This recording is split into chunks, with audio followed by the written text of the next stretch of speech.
ಗಂಗಣಪತಯೇ ನಮಃ. ತಮಗೆಲ್ಲರಿಗೂ ಗೌರಿ ಗಣೇಶ ಹಬ್ಬದ ಹಾರ್ದಿಕ ಶುಭಾಶಯಗಳು. ಈ ಗಣೇಶನ ಹಬ್ಬವನ್ನು ನಾವು ಎಷ್ಟು ದಿವಸ ಆಚರಣೆಯನ್ನು ಮಾಡಬೇಕು? ಒಂದು ವೇಳೆ ನಾವು ಇಷ್ಟು ದಿವಸದವರೆಗೆ 5 ದಿವಸ ಆಚರಣೆ ಮಾಡಿದೆವು, ಈ ಸಾರಿ ಏನಾದರೂ ತೊಂದರೆ ಬಂದು ಒಂದೇ ದಿವಸ ಆಚರಣೆ ಮಾಡಬಹುದಾ ಅಂತನ್ನೋದು ಪ್ರಶ್ನೆ. ಹೀಗೆ ದಿನಗಳಲ್ಲಿ ಹೆಚ್ಚು ಕಡಿಮೆ ಮಾಡಿದ್ರೆ ನಡೆಯುತ್ತಾ ಅಂತನ್ನೋದು ಇವತ್ತಿನ ನಮ್ಮ ವಿಡಿಯೋದಲ್ಲಿ ಇರುವಂಥ ಪ್ರಶ್ನೆ. ಇದರ ಬಗ್ಗೆ ತಿಳ್ಕೊಳ್ತೇವೆ. ಒಂದು ವೇಳೆ ನಮ್ಮ ಚಾನಲನ್ನು ಸಬ್ಸ್ಕ್ರೈಬ್ ಮಾಡದೇ ಇದ್ದರೆ ದಯವಿಟ್ಟು ಸಬ್ಸ್ಕ್ರೈಬ್ ಮಾಡಿ. ಎಲ್ಲ ವಿಷಯವನ್ನು ನೀವು ತಿಳ್ಕೊಳ್ಳಿಕ್ಕೆ ಸಾಧ್ಯತೆ ಇದೆ. ನೋಡಿ, ಇವತ್ತಿನ ದಿವಸ ಈ ಭಾದ್ರಪದ ಶುದ್ಧ ಚತುರ್ಥಿಯ ಗಣೇಶ ಉತ್ಸವವನ್ನು ನಾವು ಎಷ್ಟೋ ಸಾರಿ 5 ದಿವಸ ಆಚರಣೆಯನ್ನು ಮಾಡ್ತೇವೆ, 9 ದಿವಸ 11 ದಿವಸಗಳವರೆಗೆ ಆಚರಣೆಯನ್ನು ಮಾಡ್ತೇವೆ, ಆಮೇಲೆ ವಿಸರ್ಜನೆಯನ್ನು ಮಾಡ್ತೇವೆ.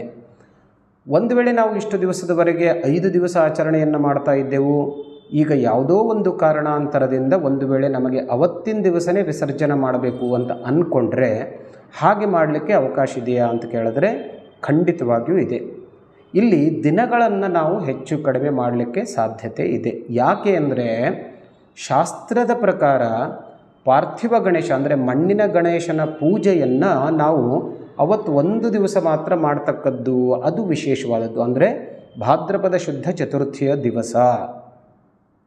ಆದರೆ ಕಾಲಾಂತರದಲ್ಲಿ ಮುಂದೆ ಅದು ಒಂದು ಹಬ್ಬದ ಸ್ವರೂಪವನ್ನು ಪಡ್ಕೊಂಡು ಯಾರ್ಯಾರು ತಮ್ಮ ಶಕ್ಯತೆಗೆ ಅನುಸಾರವಾಗಿ ಒಂದಷ್ಟು ಜನ 5 ದಿವಸಗಳ ಆಚರಣೆಯನ್ನು ಪ್ರಾರಂಭ ಮಾಡಿದ್ರು, ಒಂದಷ್ಟು ಜನ 7 ದಿವಸ, ಒಂದಷ್ಟು ಜನ 11 ದಿವಸ ಆ ಗಣಪತಿಯನ್ನು ಇಟ್ಟುಬಿಟ್ಟು ಅದರ ಪೂಜಾದಿಗಳನ್ನು ಮಾಡಿ ನಂತರ ವಿಸರ್ಜನೆಯನ್ನು ಮಾಡಿದ್ದಾರೆ.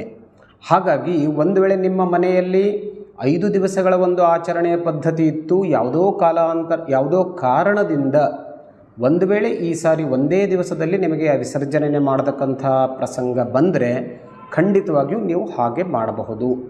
ಈ ವರ್ಷ ಆ ರೀತಿಯಾಗಿ ಮಾಡಿಬಿಟ್ಟು ಮುಂದಿನ ವರ್ಷ ಪುನಃ ಸೇಮ್ ಆಗಿ ನೀವು 5 ದಿವಸದ ಆಚರಣೆಯನ್ನು ನೀವು ಮಾಡಲಿಕ್ಕೆ ಸಾಧ್ಯತೆ ಇದೆ.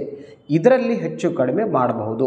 ಆದರೆ ಒಂದು ನಿರ್ದಿಷ್ಟವಾದಂಥ ಒಂದು ಪದ್ಧತಿಯನ್ನು ಇಟ್ಟುಕೊಂಡು ಹೋಗೋದು ತುಂಬ ಒಳ್ಳೆಯದು. ಯಾವುದಾದರೂ ತೊಂದರೆ ಇದ್ದೇ ಅದರಲ್ಲಿ ವ್ಯತ್ಯಾಸವನ್ನು ಮಾಡಿಕೊಳ್ಳಿ.